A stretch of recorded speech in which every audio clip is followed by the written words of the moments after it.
जय जय श्री राधे। बोले गोविंद कृष्ण भगवान की जय। नहीं अस को जन्मा जग माही, प्रभुता पाही चाही मद नाही।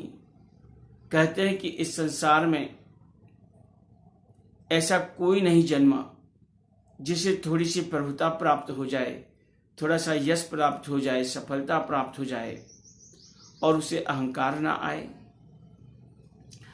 और यही अहंकार बड़े बड़े वीरों को, बड़े बड़े विद्वानों को धराशायी कर जाता है। इंद्र महाराज को एक बार विजय का अहंकार हुआ और वे देवी सची के साथ में विराजमान थे। उसी समय देवगुरु बृहस्पति जी का वहां पर आगमन होता है और उन्होंने अपने ही गुरु की अनदेखी किया।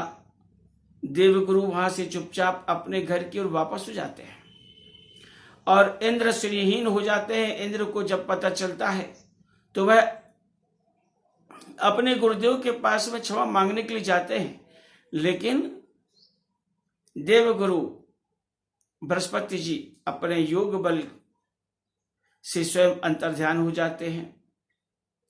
श्रीहीन हुए इंद्र वापस होते हैं। असुरों के गुरु को शुक्राचार्य जी को जब यह पता चलता है तो उन्होंने असुरों को कहा कि यही उचित समय है आक्रमण करने का। इस समय इंद्र श्रीहीन हो चुके हैं, उससे विजय प्राप्त करने का इससे अच्छा अवसर प्राप्त नहीं होगा। इंद्र महाराज अपने देवताओं के साथ में और ब्रह्मा जी के पास जाते हैं। ब्रह्मा जी ने कहा कि हे इंद्र महाराज, आप देवताओं के राजा हैं और आप इतनी जल्दी अहंकार को प्राप्त हो जाते हैं, क्या यह उचित है? जिन्होंने अहंकार किया, अहंकार बस आज तक जिन्होंने मर्यादाओं का उल्लंघन किया, उनका समूल नष्ट हो गया है। अहंकार से तो बचना ही चाहिए। यह घमंड एक ऐसी व्याधि है जो समूल नष्ट कर देती है। हे इंद्र, आप की रक्षा इस समय त्वष्टा पुत्र विश्वरूप ही कर सकते हैं। अब आप उनके पास जाएं और उन्हें अपना गुरु बना लें। इंद्र महाराज त्वष्टा पुत्र विश्वरूप के पास जाते हैं, उनसे अनुरोध करते हैं, विनम्रता पूर्वक प्रार्थना करते हैं और विश्वरूप उनके गुरु बनने को तैयार होते हैं और उनको वैष्णवी विद्या, जिसे नारायण कवच भी कहते हैं, तो नारायण कवच सिखा देते हैं। जब नारायण कवच ये देवताओं को धारण हो जाता है तो उस नारायण कवच वैष्णवी विद्या के प्रभाव से पुनः देवताओं को विजय प्राप्त होती है।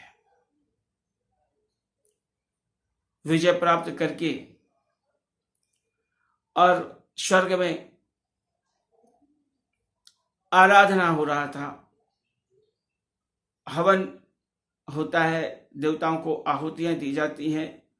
उस समय विश्वरूप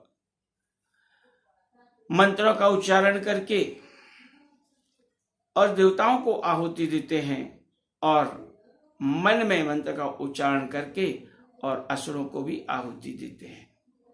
देवराज इंद्र को जब यह पता चलता है तो उन्होंने विश्वरूप के सिर को काट दिया। विश्वरूप के 3 सिर थे, वे उन तीनों सिरों को काट देते हैं। उनका एक सिर तीतर बनता है, उनका एक सिर पपीहा और एक गौरैया बन जाता है। इंद्र को ब्रह्म हत्या लग जाती है। इंद्र उस ब्रह्म हत्या को पृथ्वी, वृक्ष, जल और स्त्री इन 4 भागों में बांट देते हैं। त्वष्टा ऋषि को इंद्र के इस कृत्य से क्रोध आता है और उन्होंने इंद्र का वध करने के लिए तपस्या प्रारंभ करते हैं, जिनसे इंद्र को मारने के लिए एक विशालकाय बलवीर का उद्भव होता है, जिनका नाम वृत्तासुर होता है। वृत्तासुर जो अपने शरीर के फैलाव से दसों दिशाओं को ढांकता है, जिसके सामने देवता टिक भी नहीं पाते हैं। इंद्रादि देवता पुनः भगवान की शरण में जाते हैं। जब भी कुछ समझ में ना आए तो सबसे अच्छा होता है भगवान की शरण में जाना चाहिए। भगवान सबकी मनोकामना को पूर्ण करते हैं। काहू न को सुख दुख कर दाता, निज कृत कर्म भोग सब फल भ्राता। इस संसार में कोई किसी को सुख और दुख नहीं दे सकता है, सभी अपने अपने कर्मों का भुगतान भोगते रहते हैं। जय जय श्री राधे।